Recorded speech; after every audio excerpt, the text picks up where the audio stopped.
Y si todos tienen sus Biblias, ábranla al Evangelio según San Lucas, capítulo 14, por favor.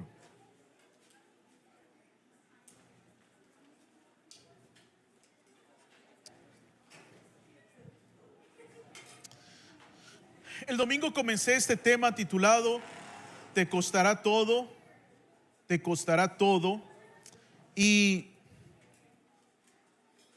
di como una pequeña introducción, la cual quisiera expander hasta cierto punto y hablar un poquito solamente del primer versículo, versículo 25. Y entrar en este tema tan importante. ¿Ya lo tiene? Vamos a ponernos de pie por reverencia a la palabra de Dios, porque vamos a leer Lucas 14 del 25 en adelante. No vamos a ni siquiera cerca de estudiar todos los versículos, solo vamos a ver las primeras palabras, pero sí quiero que leamos todo para que sepamos el mensaje en su totalidad. Y dice así, Lucas 14, 25 en adelante. Grandes multitudes iban con él, con Jesús, ¿verdad? Y volviéndose les dijo: si alguno viene a mí y no aborrece a su padre y madre y mujer y hijos y hermanos y hermanas y aún también su propia vida, no puede ser ¿qué? Mi discípulo. Y el que no lleva su cruz y viene en pos de mí, no puede ser mi discípulo. Porque ¿quién de vosotros, queriendo edificar una torre, no se sienta primero y calcula los gastos a ver si tiene lo que necesita para acabarla? No sea que después que haya puesto el cimiento y no pueda acabarla, todos los que lo vean comiencen a hacer burla de él, diciendo: este hombre comenzó a edificar y no pudo acabar. ¿O qué rey al marchar a la guerra contra otro rey no se sienta primero y considera si puede hacer frente con 10,000 al que viene contra él con 20,000? Y si no puede, cuando el otro está todavía lejos, le envía una embajada y le pide condiciones de paz. Así pues, cualquiera de vosotros que no renuncia a todo lo que posee, no puede ser ¿qué? Mi discípulo. Señor, háblanos por medio del estudio de tu palabra en esta noche. Entregamos este tiempo a usted, que por medio del precioso Espíritu Santo nos hable a nuestras vidas. En el nombre precioso de Jesús. Amén. Pueden sentarse, hermanos.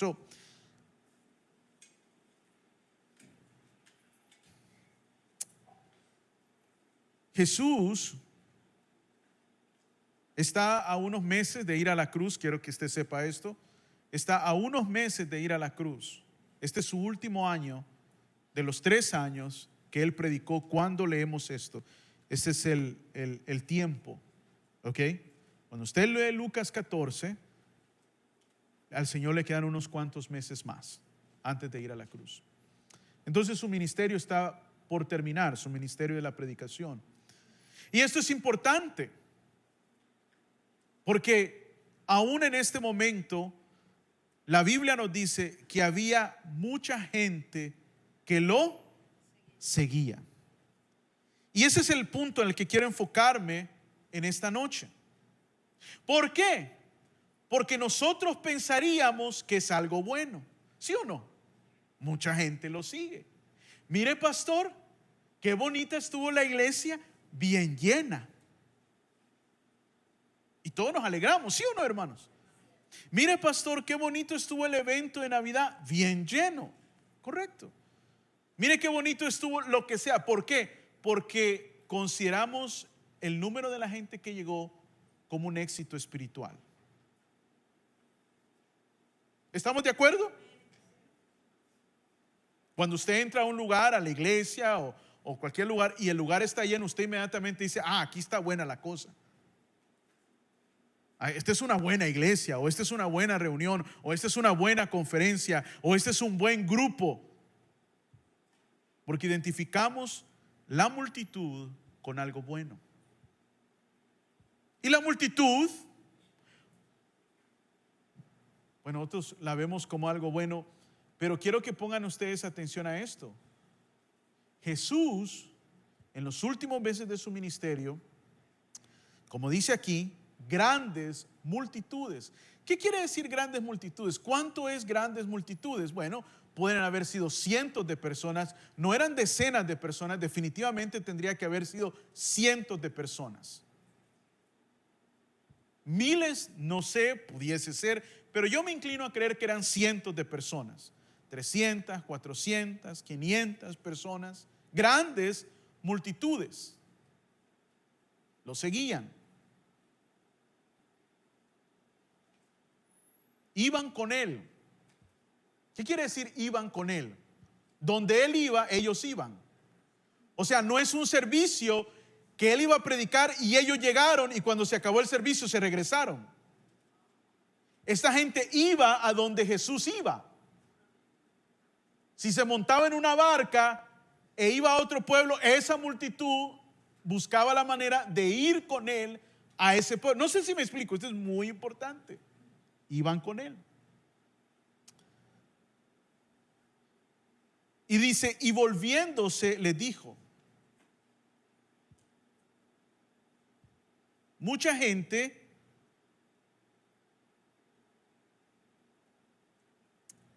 el día de hoy, de igual manera, está en la multitud.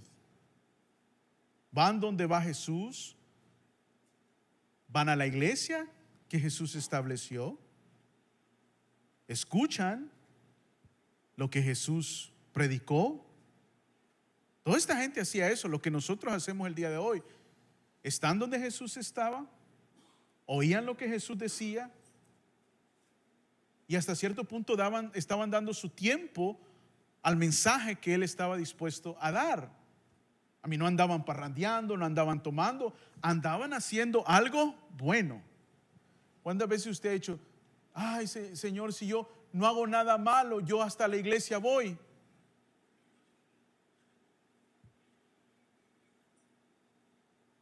Pero la Biblia dice que Jesús vio la multitud y quiso en ese momento hacer una invitación a que los que lo estaban acompañando tomaran una decisión si iban a ser sus discípulos o no.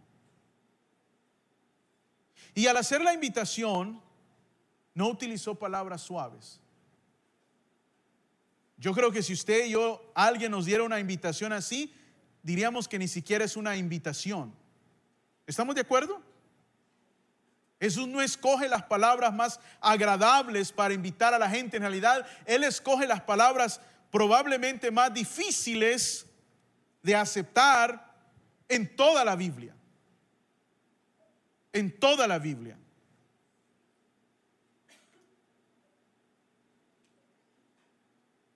¿Por qué? Porque la multitud era grande y porque las personas pueden esconderse entre la multitud, ¿sí o no? Por ejemplo, usted viene a una reunión, a la iglesia, y en las grandes multitudes uno se pierde. Uno puede llegar, escuchar, irse y así pasar un montón de años sin en realidad hacer ningún compromiso. Por eso las iglesias que tienen mucha multitud siguen creciendo cada vez más, porque la gente es fácil que llegue, ¿sí o no? Y fácil se pierde en el mar de gente. Y esta multitud era lo mismo.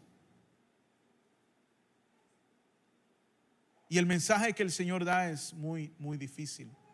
Y me llamó la atención, yo estudiando esto, me puse a leer esta Biblia en particular que tengo, que compré hace como 2 años atrás. Se llama la Biblia del pescador, de liderazgo.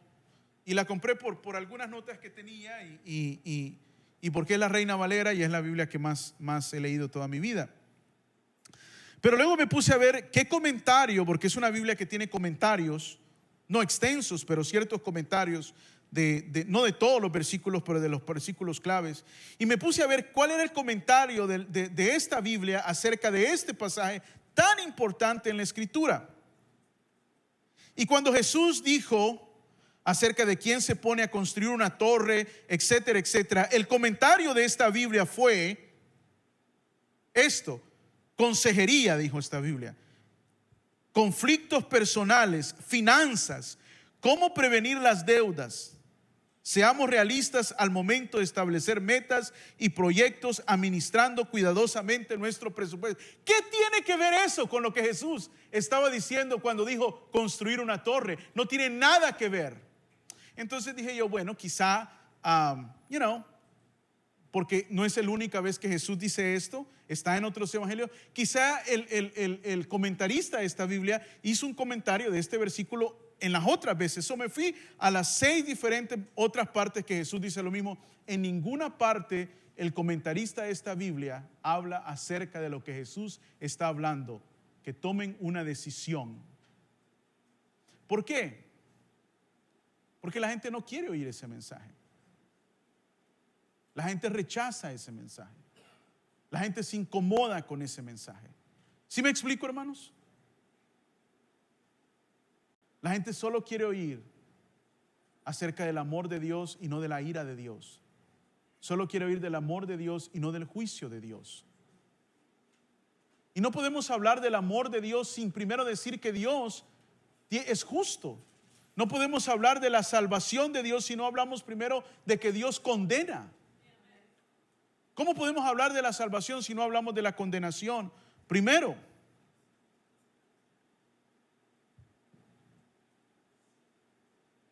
Entonces, podemos nosotros ver que en esta multitud posiblemente habían varios grupos de personas.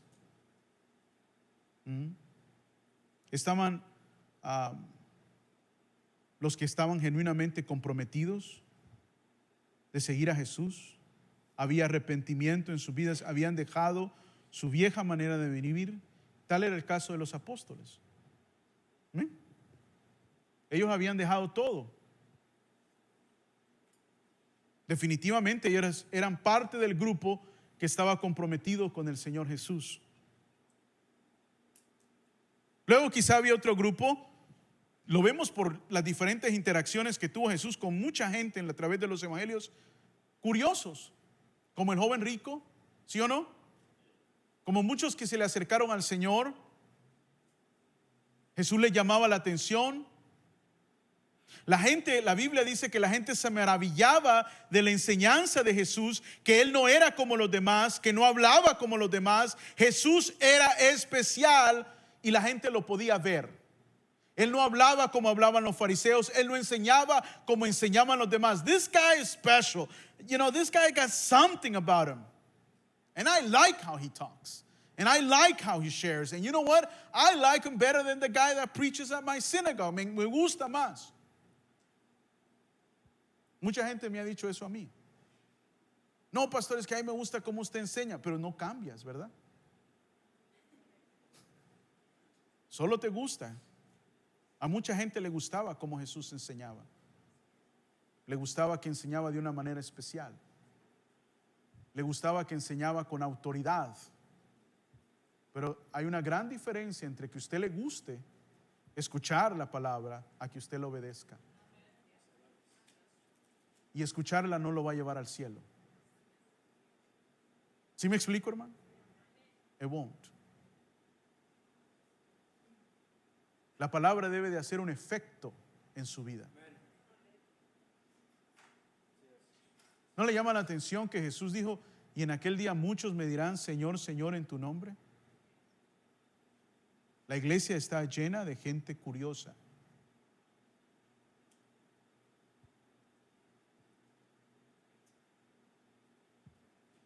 Muchos le llamaban hasta maestro a Jesús. Le llamaban rabí. Rabí, maestro. Le tenían respeto. Una vez, en una ocasión se le acercó y le dijo: Señor, nadie puede enseñar ni nadie puede hacer los milagros que tú haces si Dios no está con él. Y aún así no creyeron en él.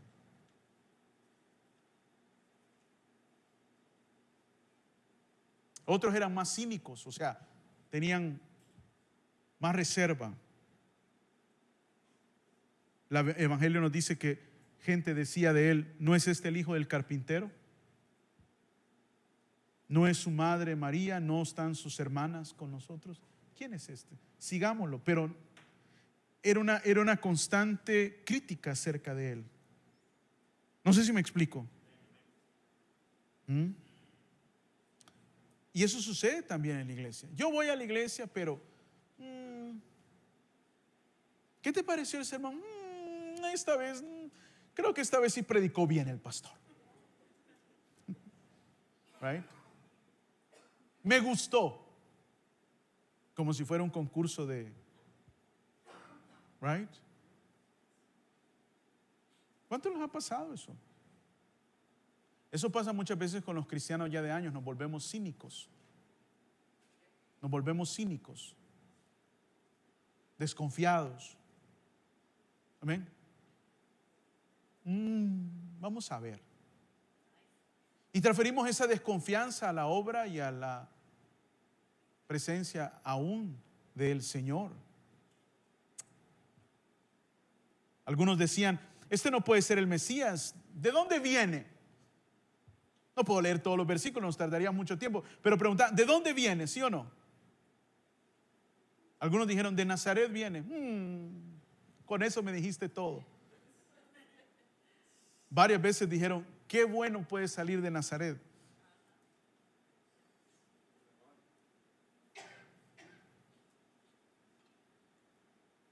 Otros eran religiosos y peligrosos, fariseos, que lo seguían a Jesús solo para buscar la manera de hacerlo tropezar. Lo acusaban literalmente, hermano, de estar endemoniado. Cuando Jesús sanó a un hombre con ceguera, lo acusaron: por el poder de Belcebú sana. Y hicieron una gran inquisición acerca del milagro que había hecho. Y trajeron al hombre, y trajeron a los padres del hombre, y le dijeron: ¿desde cuándo es ciego? Desde que nació. O sea, no hay duda. Y alguna vez vio, te decimos que estoy parafraseando algo que está en la Biblia. Desde su nacimiento es ciego. Ellos no querían, y finalmente, cuando no había manera de discutir que algo sobrenatural había sucedido, dijeron: por el diablo. Por el diablo. Era la única manera de explicar los milagros. Pero si uno ve a las personas comprometidas, y vamos a pasearnos un poquito por la Biblia, veamos algunos de ellos. Volvamos al primer grupo, los comprometidos. Vaya conmigo al Evangelio según San Juan, capítulo 1. Evangelio según San Juan, capítulo 1, versículo 35. San Juan 1:35. Y dice la palabra así. Ya lo tienen. El siguiente día, otra vez estaba Juan y dos de sus discípulos. Este Juan no es Juan el discípulo, este es Juan el Bautista. Estaba Juan y dos de sus discípulos. Juan el Bautista y dos de sus discípulos. Y mirando a Jesús que andaba por ahí, dijo: he aquí el Cordero de Dios. Le oyeron hablar y los dos discípulos, hablar a los dos discípulos, y siguieron ¿qué? A Jesús. Versículo 38. Y volviendo Jesús y viendo que le seguían, les dijo: ¿qué buscáis? Ellos dijeron: Rabí, que traducido es maestro, ¿dónde moras? Y él les dijo: venid y ved. Fueron y vieron dónde moraba, y se quedaron con él aquel día, porque era como la hora ¿qué? 10:00. Lo acompañaron. Juan los guió hacia él, Juan el Bautista, y luego el Señor los llamó a ser sus discípulos. Miren lo que dice el versículo 40 de ese mismo capítulo. Andrés, hermano de Simón Pedro, era uno de los que habían oído Juan el Bautista, y habían seguido a Jesús. Este halló primero a su hermano Simón y le dijo: hemos hallado ¿a quién? Al Mesías, que traducido es Cristo. Y le trajo a Jesús, y mirándole Jesús dijo: tú eres Simón, hijo de Jonás, tú serás llamado ¿qué? Cefas, que quiere decir Pedro. Y luego brinquemos al 43, el siguiente versículo. El siguiente día quiso Jesús ir a Galilea y halló a Felipe y le dijo, ¿qué? Sígueme. Y Felipe era de Betsaida, la ciudad de Andrés y Pedro, y le siguió. Mira el versículo 45. Felipe halló ¿a quién? Y le dijo, hemos hallado a aquel de quien escribió Moisés en la ley, así como los profetas, a Jesús, el hijo de José de Nazaret. Natanael le dijo, ¿de Nazaret puede salir algo bueno? Le dijo Felipe, ven, ¿qué? Y ve. Que después sabemos, por la interacción que tuvo con Jesús, que se convirtió en un discípulo del Señor. Y cuando vemos los apóstoles, cada uno de ellos, quizá del que tenemos más descripción de su llamado es de Pedro, y el otro que es mi favorito, vaya conmigo al Evangelio de Mateo, que es el discípulo que lleva el libro. Mateo capítulo 9, versículo 9. Mire lo que dice Mateo 9:9. Pasando Jesús de allí, vio a un hombre llamado Mateo, que estaba sentado al banco de los tributos públicos, y le dijo, sígueme. Y se levantó, ¿y qué? Y lo siguió. Estos son un ejemplo de los hombres que se comprometieron con Jesús en el momento en que lo siguieron. Y aquí está el compromiso, hermanos, porque no habla de precisamente, se arrepintieron de su pecado y aceptaron a Jesús en su corazón. No hay necesidad. Le voy a explicar por qué. Porque lo dejaron todo. Pedro dejó de pescar, lo comenzaron a seguir. Mateo dejó la mesa de la recaudación de impuestos. Lo dejaron todo por seguirlo a él. ¿Sí me explico? La vida cristiana, hermanos, no es una vida perfecta. No se trata de vivir una perfección. La vida cristiana se trata, y escúcheme porque creo, oro que esta manera de verlo le ayude. No es perfección, es dirección. Listen to this. No es perfección, es dirección. No es vivir una vida perfecta, es que tu vida va en dirección a alguien. Tengas un día bueno, tengas un día malo, cometiste un error o te has mantenido firme, pero tu dirección no cambia. Constantemente estás buscando crecer y agradar al Señor. Porque si fuese de por perfección, ninguno de los apóstoles fueron perfectos, todos lo abandonaron. Tenían problemas de orgullo. Hablaba que en el grupo de los varones, dos le dijeron, Señor, ¿quién va a ser el más grande? Imagínense. Jesús, ¿sabe de qué les estaba hablando Jesús en ese momento? De que iba a ir a la cruz, y uno de esos le pregunta, ¿quién es el más grande? Y luego la mamá de dos de los discípulos que se llamaban los hijos del trueno le dijo, Señor, la mamá de los dos discípulos dijo, Señor, tengo una sola petición. A ver, yo quiero que mis dos hijos, uno se siente a tu derecha y el otro se siente a tu izquierda.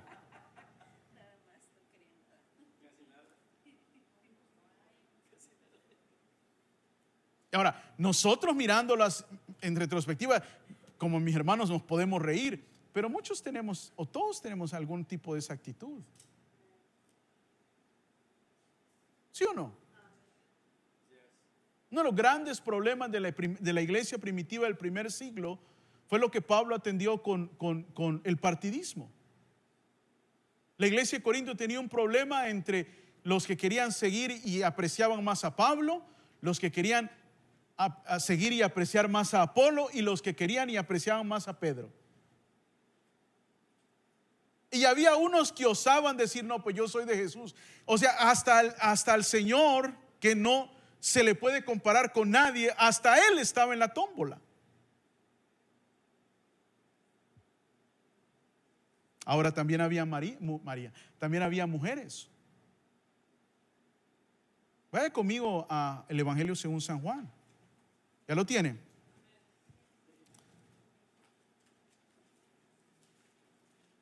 Este es el grupo, acuérdese. ¿Cuáles son estos, hermanos? Los comprometidos, los discípulos. ¿Qué dice la Biblia de los discípulos? Capítulo 20 del versículo 11 en adelante. Mire, ya lo tiene. San Juan 20:11. Perdón. Lucas, no es ese. Lucas 8. ¿Ya lo tiene? Lucas 8:2. Mire lo que dice. Las mujeres, ¿cuántas mujeres hay aquí? Mire lo que dice 8:2. Algunas mujeres que habían sido sanadas de espíritus malos y de enfermedades. María, que se llamaba ¿qué? Magdalena, de la que había salido 7 demonios. Esa mujer estaba bien endemoniada. ¿Cuántos demonios habían? 7. ¿Y qué hizo después de que el Señor le liberó de esta opresión demoníaca? Lo siguió hasta el final. María Magdalena es mencionada. Ella estuvo hasta a los pies de Jesús en la cruz del Calvario. ¿Era una discípula María de Jesús? Claro que sí. Claro que sí. Para que tenga contexto, leamos el primer versículo del capítulo 8. Aconteció después de que Jesús iba por todas las ciudades y aldeas predicando y anunciando el evangelio del reino, y los 12 con él y algunas mujeres que habían sido sanadas. Ahí está. María Magdalena es una, y hay otras partes donde se le menciona. María, la madre del Señor. No necesitamos mencionarla, no necesitamos buscar el versículo. Ella siempre estuvo con el Señor, especialmente al final de su ministerio. Al final de su ministerio. Al principio hay una parte como que quizá nosotros no entendemos bien por qué María pareciese que no es que se le olvidó quién era Jesús ni nada, pero hubo un momento donde pareciese que quizá ella no quería verlo, atravesar lo que iba a atravesar. Pero al final de su ministerio estuvo con el Señor, porque estuvo aún hasta en la cruz. Otras mujeres, María y Marta, que no debe de ser confundida María y Marta, María la hermana de Lázaro y Marta la hermana de Lázaro, con María Magdalena. Son 2 Marías. Por eso tantas Marías hoy en día. Y hay muchas Marías en la Biblia. Vaya conmigo a Lucas, capítulo 10, ahí mismo. ¿Usted ha oído hablar de María y Marta, sí o no? Claro que ha oído. Capítulo 10 del versículo 38 en adelante. Aconteció que yendo de camino entró en una aldea y una mujer llamada Marta le recibió en su casa. Esta tenía una hermana que se llamaba María, la cual sentándose a los pies de Jesús oía su palabra, pero Marta se preocupaba con muchos quehaceres y acercándose dijo: Señor, ¿no te da cuidado que mi hermana me deje servir sola? Dile pues que me ayude. Respondiendo Jesús le dijo: Marta, Marta, afanada y turbada estás con muchas cosas, pero solo una cosa es necesaria, y María ha escogido la buena parte, la cual no le será ¿qué? Quitada. A los pies del Señor. Ahora, Marta y María no seguían a Jesús. Cuando Jesús llegaba a Capernaum, se quedaban con él porque ellas tenían un hermano que se llamaba Lázaro, pero eran discípulas del Señor. Cuando él llegaba, le servían, lo atendían y sabían quién él era, tanto al punto de que María, cuando el Señor llegó, dijo: no, esta es mi oportunidad de escucharlo. Y Marta, por su personalidad, se puso preocupada de que el Señor estuviese bien atendido. Hubo otras mujeres como Salomé, Juana y Susana. Vaya conmigo otra vez a Lucas capítulo 8, ya lo tiene. Capítulo 8. Ahora vamos a leer el 2 y el 3. Lucas 8, 2 y 3. Una vez más dice, y algunas mujeres que habían sido sanadas de espíritus malos y de enfermedades, María que se llamaba Magdalena, de la que habían salido 7 demonios, Juana, mujer de Chuza, intendente de Herodes, quiere decir, ¿qué quiere decir intendente de Herodes? Oficial de Herodes. ¿De qué Herodes? El rey Herodes. O sea, en otras palabras, esta era una familia aristócrata, era una familia de la realeza. Y Susana y otras muchas que le servían de sus bienes. En otras palabras, daban económicamente al ministerio del Señor Jesús. La pregunta es, hermanos, entre la multitud están los comprometidos, y la pregunta obvia es, ¿nosotros nos identificamos con los comprometidos el día de hoy o somos como los curiosos?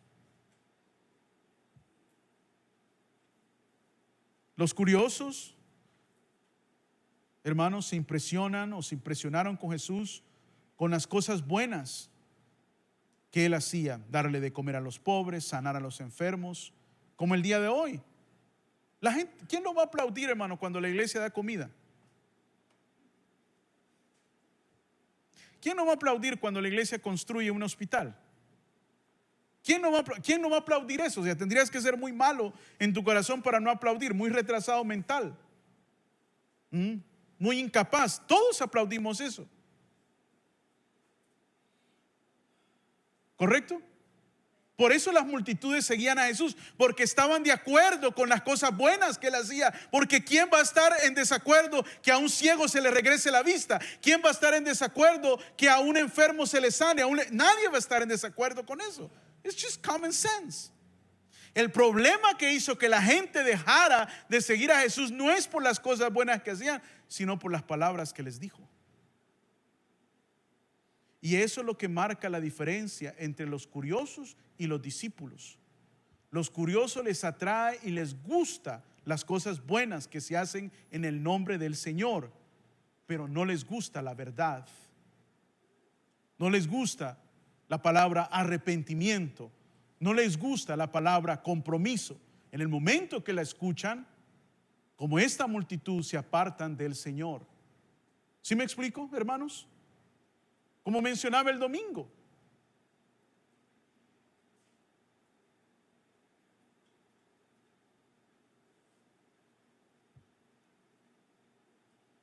Tenemos que tener cuidado de que vengamos a la iglesia, hermanos,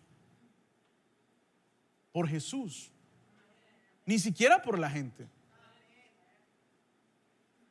Yo he aprendido que a través de los años, que el que viene por la gente se va por la gente. Voy a volver a repetir: el que viene por la gente se va por la gente. ¿A qué me refiero con que viene por la gente? Mis amistades van, mi familia va. ¿Y qué tal el día que ya no venga su familia? ¿Qué tal el día que su familia se aparte de los caminos del Señor? O se muevan de ciudad o se muevan a otro lugar. ¿Va a seguir viniendo? ¿Ah? Son relaciones familiares las que abundan en la iglesia, no compromisos con Cristo.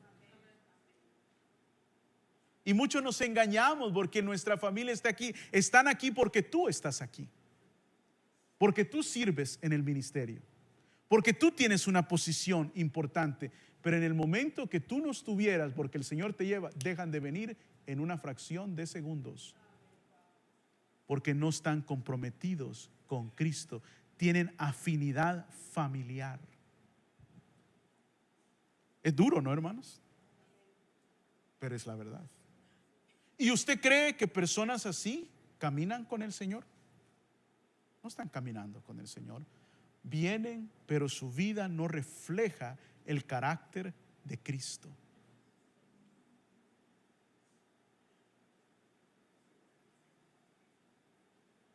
Y nosotros los pastores lo sabemos. We know it. Nomás nos hacemos los desentendidos, porque nos encanta ver la iglesia llena. No conozco ningún pastor que no le guste ver a su iglesia llena. Amén. Pero el compromiso debe de ser con el Señor. Con el Señor. Pensaba en esto cuando lo estaba escribiendo y me puse a pensar y dije, bueno, miré un poco mi vida y dije yo, ¿cuántos años tengo? 45 voy a cumplir ya en 2 meses. Quiere decir que tengo 36 años de ser cristiano, 36 años. Y en 36 años solo he estado en 3 iglesias. 36 años. La iglesia donde yo acepté al Señor, que estuve ahí, ¿cuántos años? 4 años, hasta que me vine a los Estados Unidos. La iglesia donde estuve con mi pastor y el pastor de él por otros 10 años, de los 13 a los 23. Y esta iglesia que en enero cumplo 19 años. Entonces yo no vengo a la iglesia por la gente.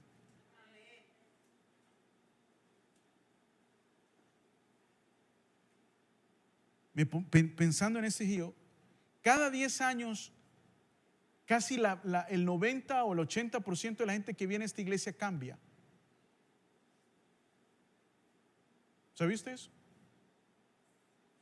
Cosa más dura para los pastores es ver a la gente que ellos aman irse, porque parten con el Señor, porque se mueven, y ahora estamos viendo esto que nunca lo habíamos visto. Estábamos hablando con Sara esto, de porque la situación económica es tan dura acá y la situación de vivienda, estamos viendo lo que nunca habíamos visto, éxodo por el tema domiciliario, la vivienda. Terrible cosa para un pastor que se le acerquen los miembros y le digan a uno, pastor, me voy porque no podemos seguir viviendo acá. Es como un puñal. Oh, no, why? Pero ¿venimos por la gente o venimos por el Señor? ¿Correcto? ¿Dónde está el compromiso? Yo me acuerdo, hubo momentos probablemente en la vida y en el tiempo que estuve con mi pastor donde había incomodidad, tuvimos profundas diferencias, pero me llama a mí la atención algo, quizá porque estaba bien joven, que nunca pensé en cambiarme de iglesia. Probablemente si tuviera mi edad el día de fuera, lo primero que hubiera pensado. Mucho menos negar la fe. Mucho menos negar la fe.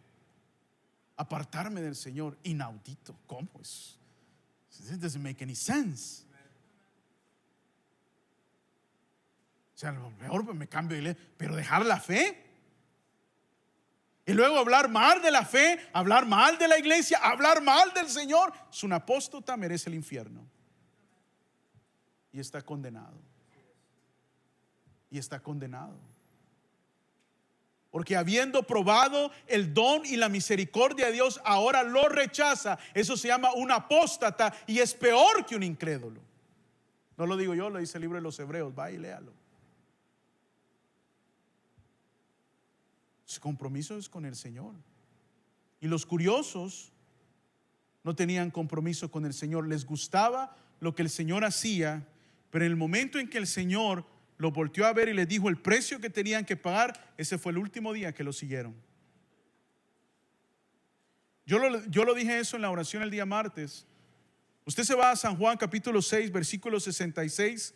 Es el mismo tiempo, Jesús dice la misma cosa, solo que en un periodo un poquito más extenso. Y dice el versículo 66 del capítulo 6 de Juan: y desde ese momento no le siguieron más. ¿Sabe cómo respondió esta gente a estas palabras? Lo dejaron de seguir. Déjele cuento el final de una sola vez. Let me tell you the end. They stopped following him. They did not follow him. Usted, ahí todos se... No. ¿Sabes quiénes se quedaron? Se quedaron los 12 nada más. Y quizá unos cuantos. Todos lo dejaron. ¿Cómo llamaríamos a eso, hermanos, hoy en día? Uy. Hay una, ¿cómo? Hay una, ¿cómo le llamaríamos a eso? ¿Cuál es una palabra evangélica? Hay un déficit espiritual. Jesús tuvo el peor déficit espiritual, la peor bajada de asistencia en la iglesia. De multitudes se quedó con 12, 13, 14, 15. ¿Y quiénes vamos a decir que el Señor no era perfecto en todos sus caminos? Es muy distinto a cómo vemos las cosas el día de hoy, de cómo Jesús ejerció su ministerio, hermanos. El año pasado, creo que fue el año pasado, el año anterior, yo prediqué una serie que se titulaba Mucho no es siempre mejor. Uno va a un estudio bíblico, uno va a una clase, un grupo pequeño, y dices, ay, solo hay dos. Qué bueno que solo hay dos. Quiere decir que el hermano me va a poder explicar a mí mejor y le voy a hacer preguntas y qué bueno. A veces ha llegado la gente a un estudio, bueno, me acuerdo una vez, hace muchos años atrás, los primeros 3 años de la iglesia, yo di un estudio en la casa de unos hermanos, una pareja de matrimonio en Norwalk, y como por 5 años estuve con ellos, ¿verdad? ¿Te acuerdas? También porque la hermana me cortaba el pelo y me daba descuento. Y ahí daba el estudio. Y una vez como al año y medio me dijo el hermano, porque él invitaba, él la verdad que invitaba. Y llegaba en veces uno, llegaba en veces la hija. Y un día me dijo, pastor, me dijo, como que, si usted cree, me dijo, que puede abrir otro estudio en otro hogar, y no tenga pena, me dijo. Yo invito, pastor, pero nadie quiere venir. Yo me quedé anonadado cuando me dijo eso. Yo le digo, no, hermano, cálmese. Yo no necesito que haya aquí una multitud. Aquí están ustedes dos. Es todo lo que yo ocupo. Es todo lo que yo ocupo. 5 años estuve en ese estudio. Cuando habían 3, 4 era una multitud.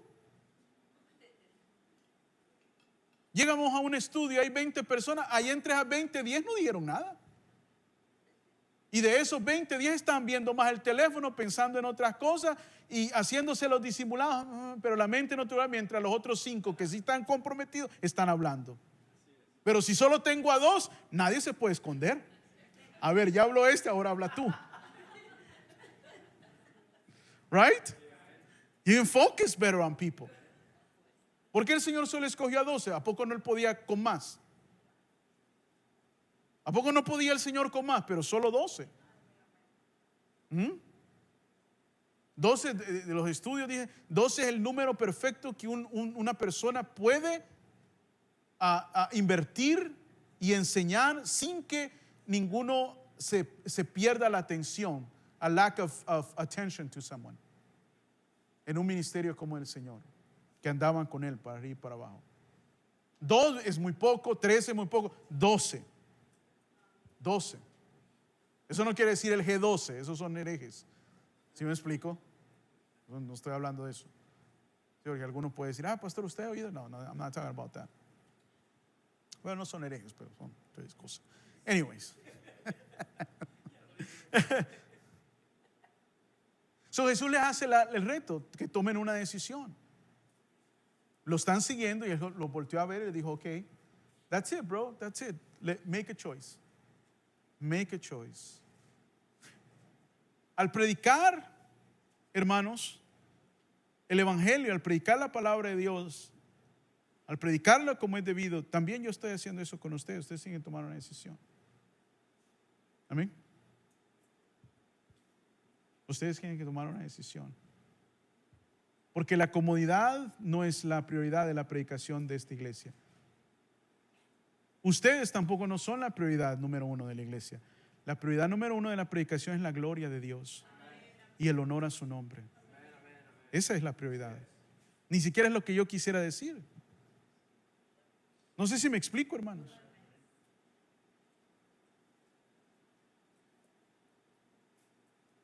Jesús le hace un reto a las personas.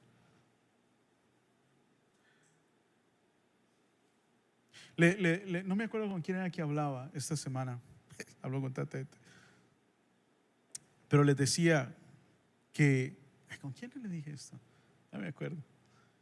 Pero yo le doy gracias a Dios por ustedes, porque tengo como unos 3 años que comencé a cambiar el énfasis de la predicación, ¿verdad? Lo han notado, ¿verdad? ¿Correcto? y cada vez ha ido en incremento algunas cosas y hemos dejado otras cosas. Y mencionaba que yo creo que usted debe estar tranquilo si cuando la predicación se ha intensificado, se ha vuelto más dura. Eso es una buena marca, hermanos. Dura en el mensaje, porque el mensaje no es fácil, es duro. Pues, léalo. Porque lo más fácil no es hacer el mensaje más duro, es hacerlo más fácil.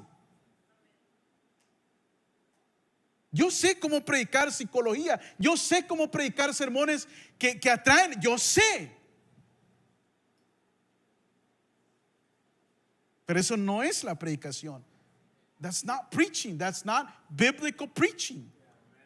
Ha sido algo tremendamente hasta cierto punto duro para mí cambiar eso. Porque no es fácil decir, hermanos, por tantos años, no es que pequé, pero no prediqué de la manera más ideal. No sé si me explico.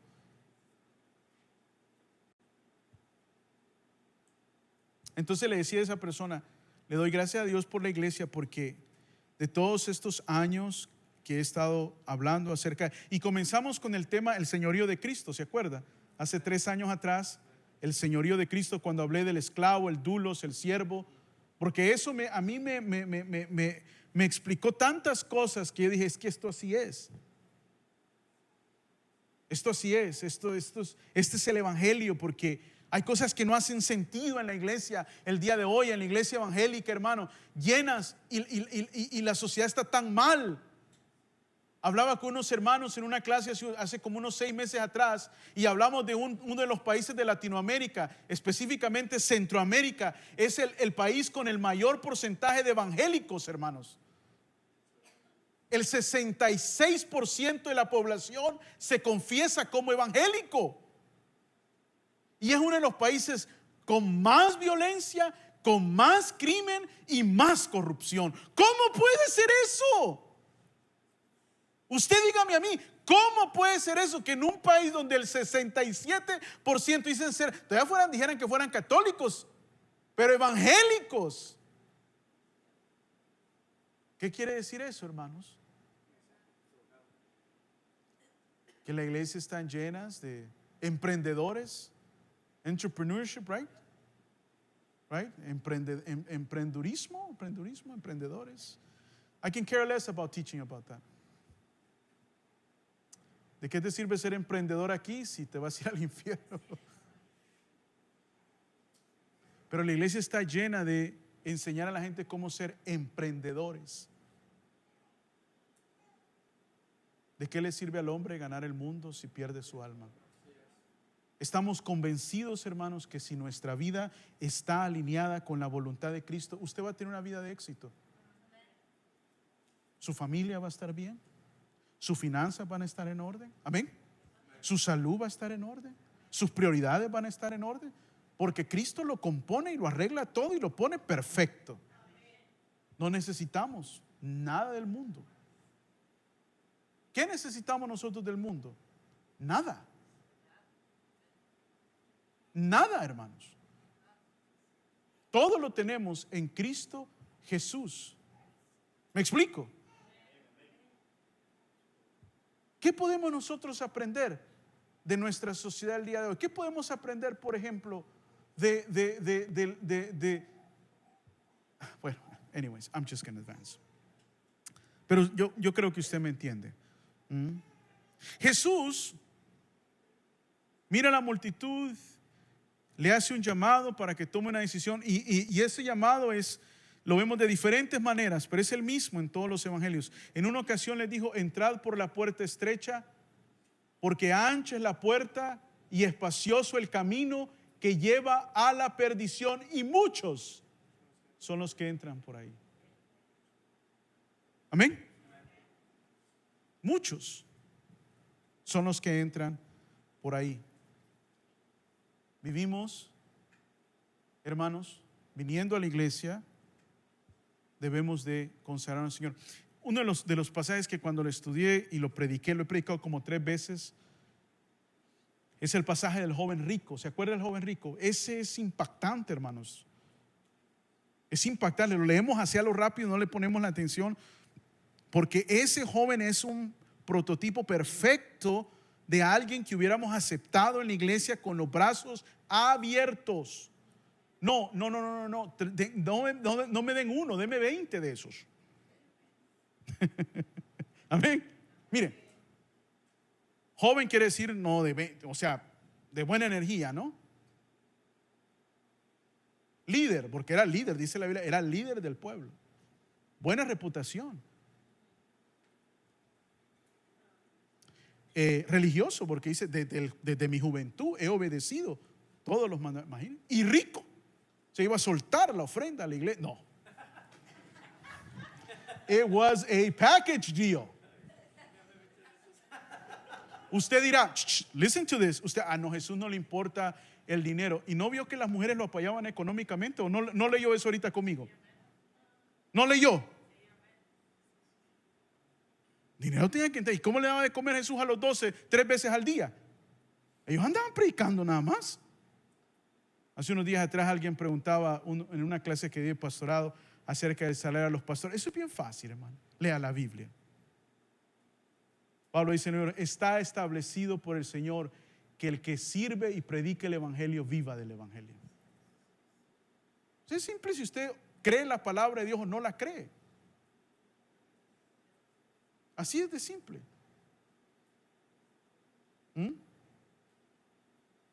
Pablo dijo, ¿qué soldado se mete en el ejército y le dicen, vaya a pelear, pero también agarra trabajo para sostenerte? Es ilógico. Entonces yo le decía eso a los pastores, que algunos se sentían mal. No te sientas mal. Ahora, si no hay, no hay, porque Dios no te llamó tampoco porque solo porque haya. ¿Qué va a haber si no hay aquí en la iglesia? Voy a seguir predicando. ¿Me voy a ir porque ya no hay? No. Entonces lo que hice, lo hice por el dinero. ¿Qué voy a hacer si todo truena aquí? Pues irme a chambear. Seguimos predicando, no se preocupe usted por eso. Porque lo opuesto a eso es un asalariado. ¿Me explico, hermanos? Entonces hubiéramos aceptado al joven rico. Yo le pregunto, ¿Jesús lo aceptó? No lo aceptó. Le dijo, vende todo lo que tienes, tráelo a la ofrenda del ministerio de Jesús. ¿Es que no dijo eso? Dar a los pobres. Dar a los pobres.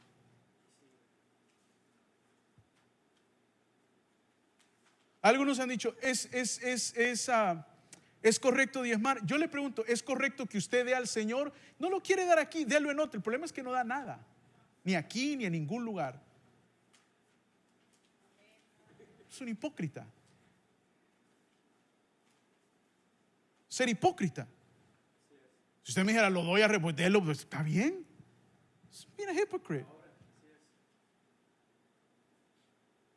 Porque eres lo mismo que el joven rico. Amas el dinero.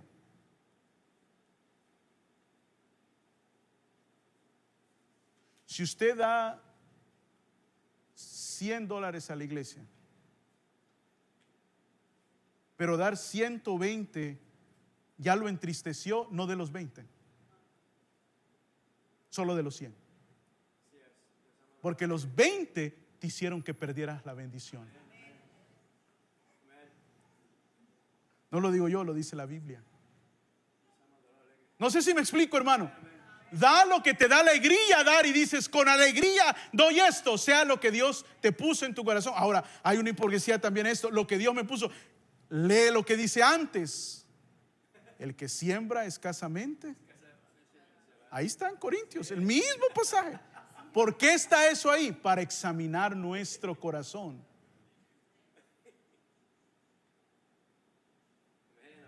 ¿Por qué? Porque estoy convencido, hermanos. Estoy convencido de que Dios ve con qué facilidad gastamos el dinero en vagabundería y a las cosas de Dios no. ¿Qué es vagabundería? No está hablando de vicios. Amén. Cosas terribles que ofenden a Dios, hermano. Yo me acuerdo hace años atrás una hermana me dijo, ay, pastor, ¿Dónde estuvo, hermano? Ay, fui al casino, me dijo. Al casino, al casino. Y me dijo, no viene a la iglesia. Me estoy preguntando quién era. Ya no viene. Dios sabe que no miente. Es true story. Perdí $300. Esa persona en todo el año le había dado a la iglesia $76. $76, hermano. Yo le quiero preguntar, ¿usted cree que Dios no se aira con eso? Que usted le regaló al vicio. Todos un día vamos a dar cuenta delante del Señor. Todos. Entonces Jesús hubiera aceptado al joven rico. Dinero, líder. Yo en vez de digo, ese tiene potencial solo para que me decepcione. Como yo he decepcionado a muchos, porque todos decepcionamos.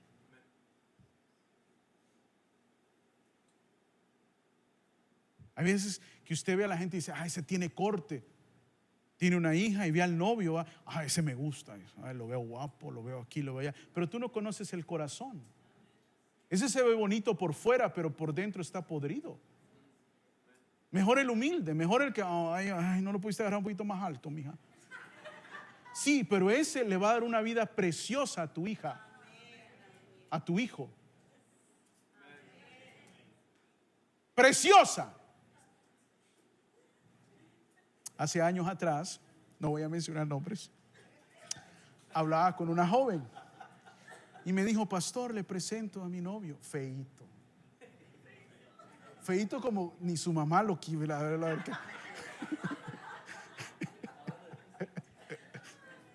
Qué subjetivas son las cosas, ¿no? Es para que bromeen. Pero pues, no seamos ingenuos. No era necesariamente un joven apuesto. Dije, ¿por qué no te lo buscaste como el pastor? Dije yo, wow. Anyways.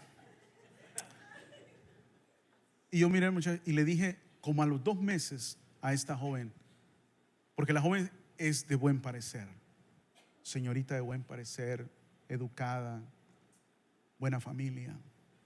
Te felicito, le dije. Ahí se lo quiero decir, te felicito porque no viste lo exterior. Ay, pastor, usted, no, yo no estoy bromeando, yo te estoy hablando en serio, le dije. Porque viste más allá de lo que está enfrente de ti. Y eso es ser sabio en la vida. Te deslumbras por lo que está enfrente de ti, y lo que está dentro es como los fariseos que Jesús les dijo, son sepulcros blanqueados. La Biblia dice, la hermosura es pasajera. Usted se casa con un joven apuesto, pero ese joven no es bueno. En un año te has arrepentido, y te lo juro delante del Señor que así es. Que te amargas la vida para siempre. Que te la vas a pasar pidiéndole al pastor que ore para que Dios cambie a ese hombre con el que no te tenías que haber casado. Y viceversa también. Y esto aplica a otras cosas también, hermanos. El trabajo es una.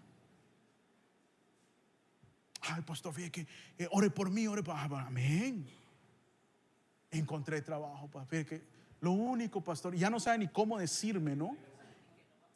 No voy a poder venir. Ya estuvo mal todo. Todo está mal.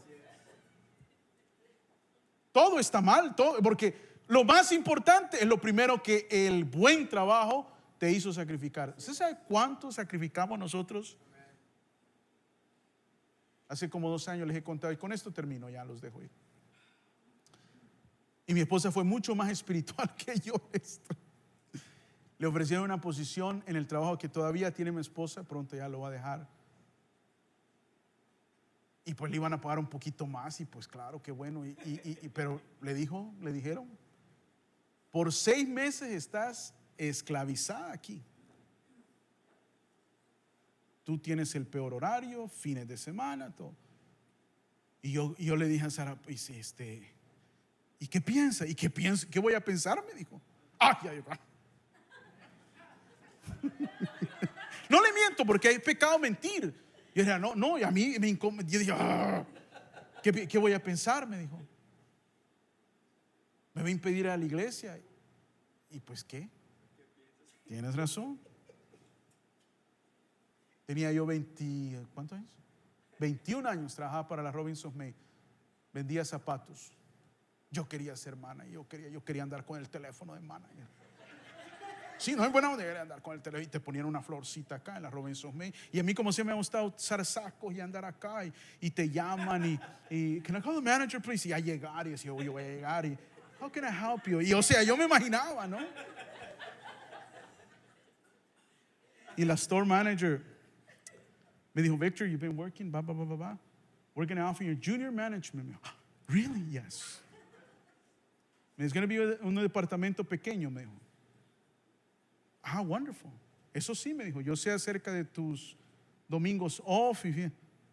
Por 6 meses, me dijo, you close todos los sábados y todos los. Y close era entrar a las 11 de la mañana y salir a las 9 de la noche. Yo me pasé los próximos 4 o 5 meses muy frustrado, hermanos. Porque claro, no agarré el trabajo, pero yo me sentí muy frustrado y molesto con Dios, con mi economía, con muchas cosas. Porque decía, no es justo, Señor, yo te sirvo, pero no es justo. Sé lo que tengo que hacer, pero no es justo. Yo quiero progresar, yo quiero ganar más del mínimo de lo que ganaba, yo quiero progresar.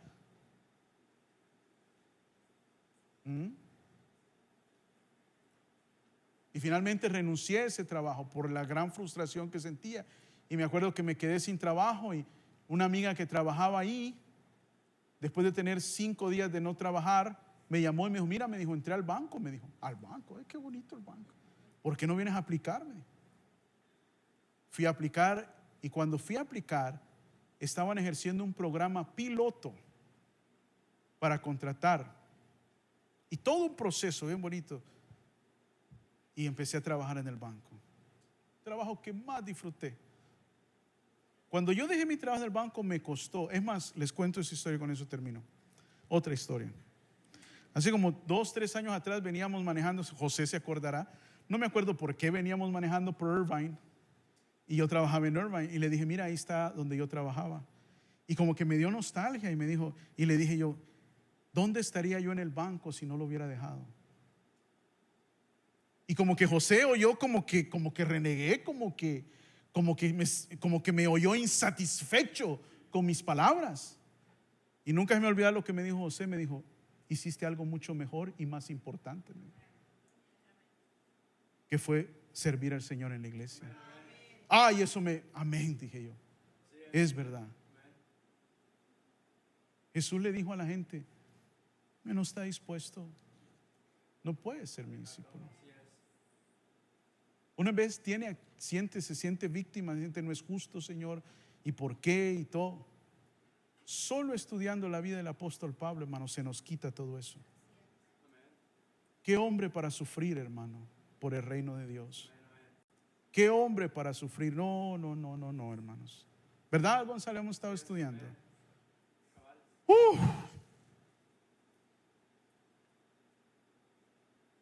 Y eso es lo que Jesús pidió. Es que Jesús no dijo, les agradezco porque sufren. No, dijo. Y no hemos llegado ahí donde Jesús dijo, el que quiera ser mi discípulo, tome su cruz y sígame. Solo piensa en eso, hermanos. Solo piensa en lo que representa la cruz en aquel entonces. No ahorita la cruz, bien bonita la cruz que usted. No. Lo que representaba en el tiempo de Jesús, la cruz. Y que Jesús dijera, cada uno tome su cruz y sígame. ¿Por qué cree que todos los dejaron? ¿Por qué cree que todos lo abandonaron? Pero hoy en día, si la iglesia no parece Chuck E. Cheese,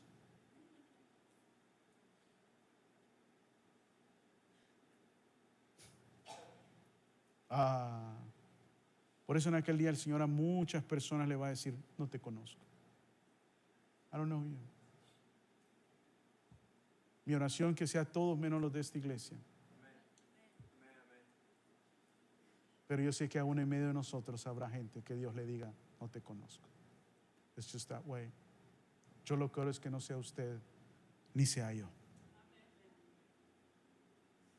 No porque las obras nos salven, pero no hay fe genuina sin evidencia de la fe. Si en nuestra vida no hay evidencia de esa fe, no hay fe genuina. Pongámonos de pie, vamos a orar. Padre, te doy muchas